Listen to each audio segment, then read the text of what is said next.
So I'd like to share something which I think is a fundamental belief that we need to become aware of to transcend this time of struggling in the world, because we keep making the same mistakes.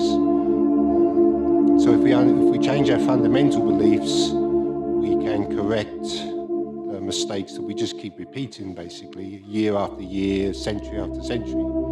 So I'm going to just speak something on the meaning of justice, because we are being controlled by an authority outside of ourselves, which has power over us as physical beings, and is willing to use violence and attack to instill laws and rules that we've agreed to, basically, that we've made ourselves. But the meaning of justice means fairness, and in reality, in heaven, you could say, fairness is the state of being. Everyone is equal. Everyone exists the same. No one has more. No one has less. Everyone has everything, basically, in heaven. Everything is given in abundance, freely. This is the nature of the truth of reality, as a loving creator gives to his loving children. But when we see ourselves as bodies, and we are in the body for 100 years maybe, we are not seeing ourselves in the reality of spirit, which is where we actually exist beyond the body. We are not physical beings, we are actually spiritual beings, and therefore the spiritual world is real. It's more real than this, because the physical world is much more of a reflection on the surface that the body can see and responds to. So anyway, I'm kind of going off track a little bit there, but it all relates to the same. It's all part of the same story in a way, So it's all about seeing ourselves differently and changing our beliefs.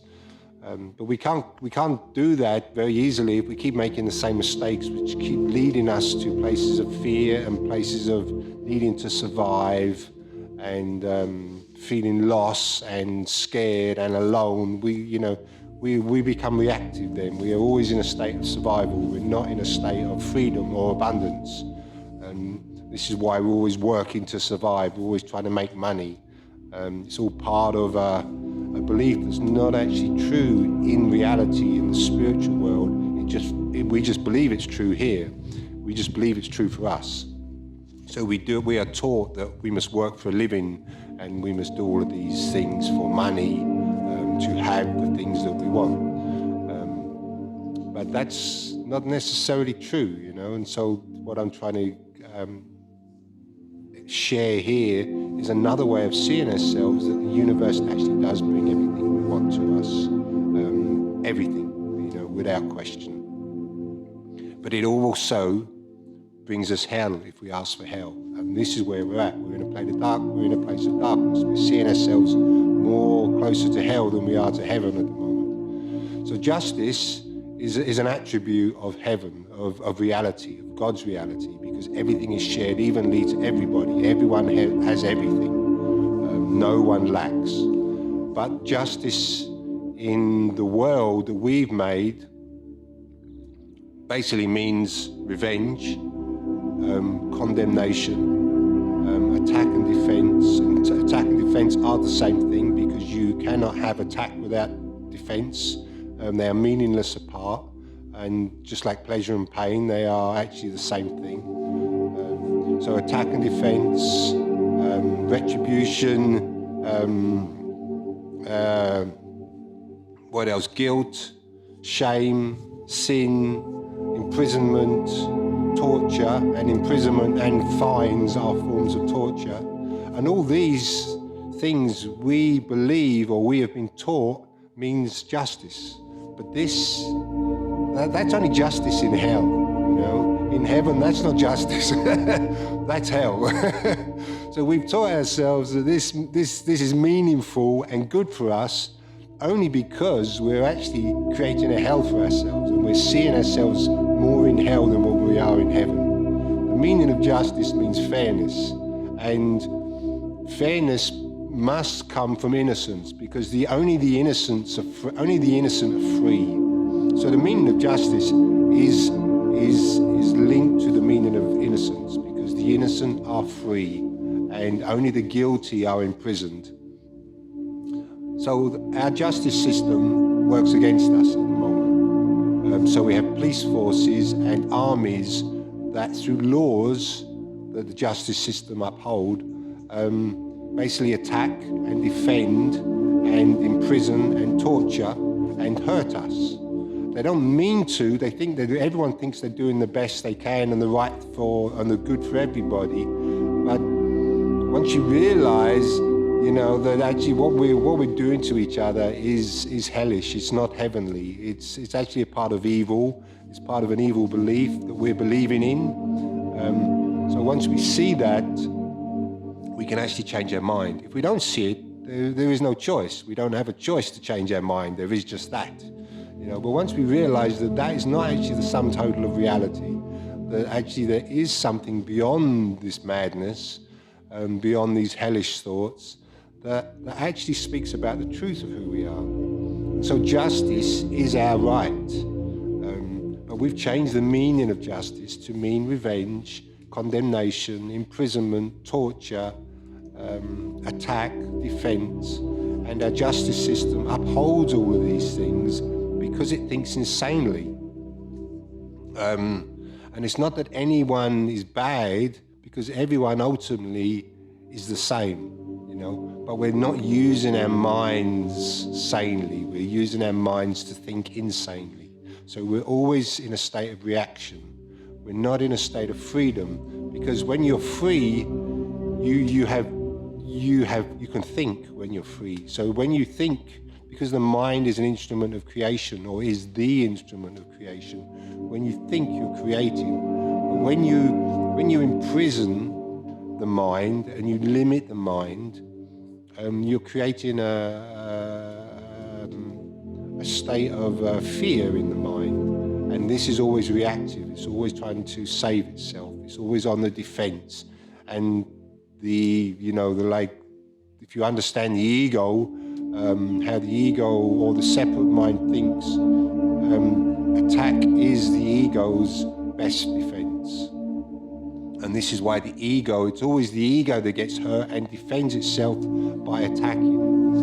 But that is always done in hell. That is not necessary in heaven, because everything is given to everyone freely.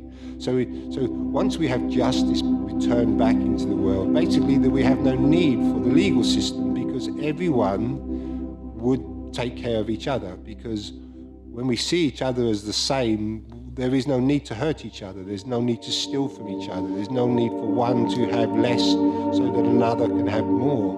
There is no imbalance. Everything is in harmony.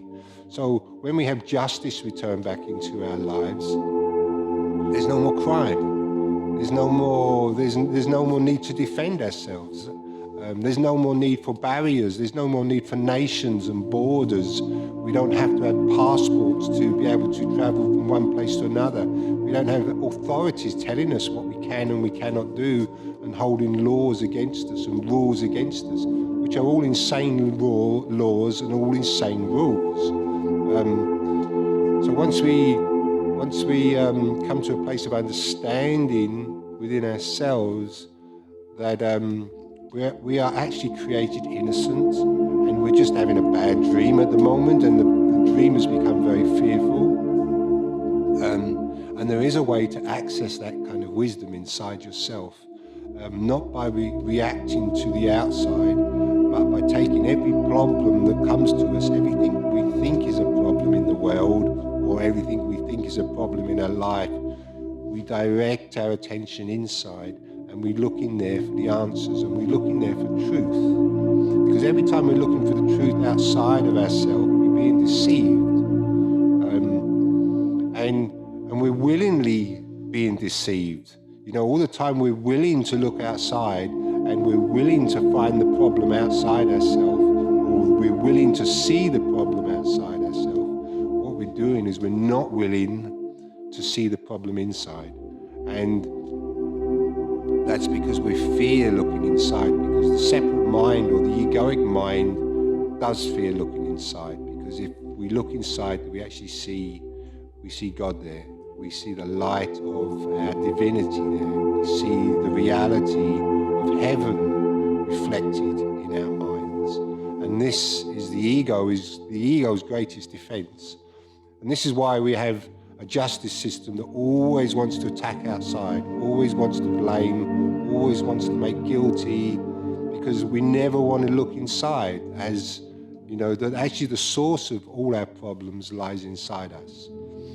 The source of crime, all crimes begins within us.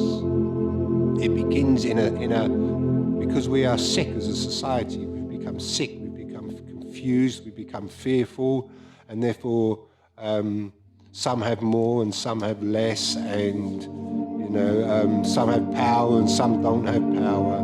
Basically, we've given authority away outside ourselves, and we've given it to not to wisdom. We've actually given it to those who are in fear. If we gave authority back to the true authority, we would only listen inside ourselves, because it is only inside ourselves that we can actually realize the nature of God. We can't find it outside ourselves. No matter how deep we look into the physical nature, no matter how much we look into the body, no matter how much we look into the nature of the physical reality, we cannot find the meaning of God, because the meaning is inside ourselves. And the ego will never look there. The ego will only look outside, because the ego never wants to find what we want to find. And this is part of the confusion of the separate mind, the mind that believes it's in separation, the mind that believes it's an identity, a personality, and it's not connected, and it's not part of the world. So everything it's seeing is insane. It's seeing insanely. And by that we've changed the meaning of justice, because we are being unjust to ourselves.